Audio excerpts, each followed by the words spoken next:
If you want to learn about propellers, go to the experts, which is what I did last winter by visiting Larry Kinberg of Accutech Marine Propeller in Dover, New Hampshire. Accutech is the largest prop tuning and diagnostic center in the Northeast, and they repair and tune every type of prop imaginable using the latest high-tech computer diagnostics equipment and software, along with some good old-fashioned manual skills.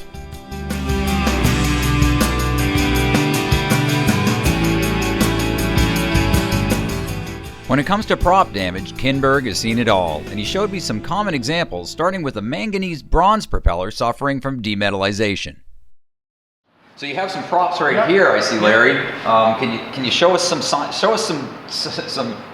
horror stories? Give us the worst. Well, the worst might be this guy. Mm-hmm. It's a bronze propeller that was on an inboard boat, twin-engine boat, and it had been recently surveyed. And what had happened was the boat owner took it out after about 2 hours after he bought the boat. The blade separated. Mm-hmm. And this type of material, which is manganese bronze, has a high amount of zinc in it. Zinc, as we know in boating, is an anode. Right. And the zinc leaches out in salt water. It's called demetallization. It's not so prevalent in fresh water, but salt water, yes. And what has actually happened was the metal, the integrity of the metal was compromised due to this cancerous type effect of demetallization. Mm-hmm. So when the load got on there, exactly right, the blade just snapped off. Wow. It didn't hit anything, it just snapped right off. Yep. And this is indicative of manganese bronze propellers. Mm-hmm. Another issue with manganese bronze propellers that you can see a little easier, this shows a lot clearer the demetallization process where it's actually eaten holes into the propeller and eaten out the section of the propeller. And that pink is the copper being left behind. Wow. Now this can't be repaired because you can't weld to copper. Mm-hmm. This prop, believe it or not, was a year old. That's it. That's it. And that's the problem with manganese bronze. We have found that the manufacturers are putting more zinc in the alloy because it's a cheaper alloying material. Oh, no kidding. And the higher the level of zinc, mm-hmm. the quicker the demetallization process takes place. Mm-hmm. And it's not a situation where you have to have a bad bonding or not enough zincs.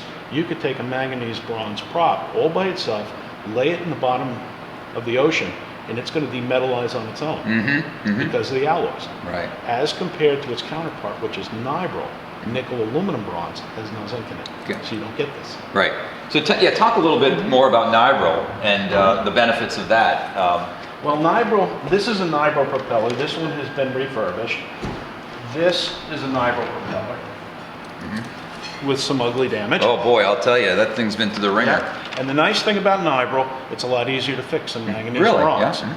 Because we can knock out this damage, grind it out, and weld back in the nibral material, and you'd never know it was damaged. Yeah. And it would the integrity of the strength would be the same. Right.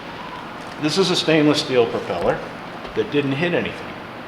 This is a fairly new propeller, and the blade separated while pulling a water skier.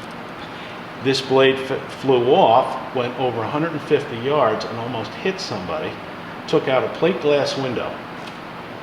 These are a hand grenade with a pin pull. Wow. And people with stainless steel, boaters with stainless steel props, need to inspect the blades anywhere in these sections here or the leading edges for cracks. Mm-hmm. And so the cracks are visible, you can actually see them. The takeaway message in all of this?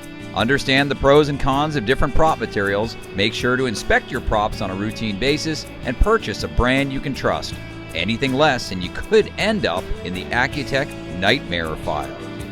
Yeah. So you show where the cracks might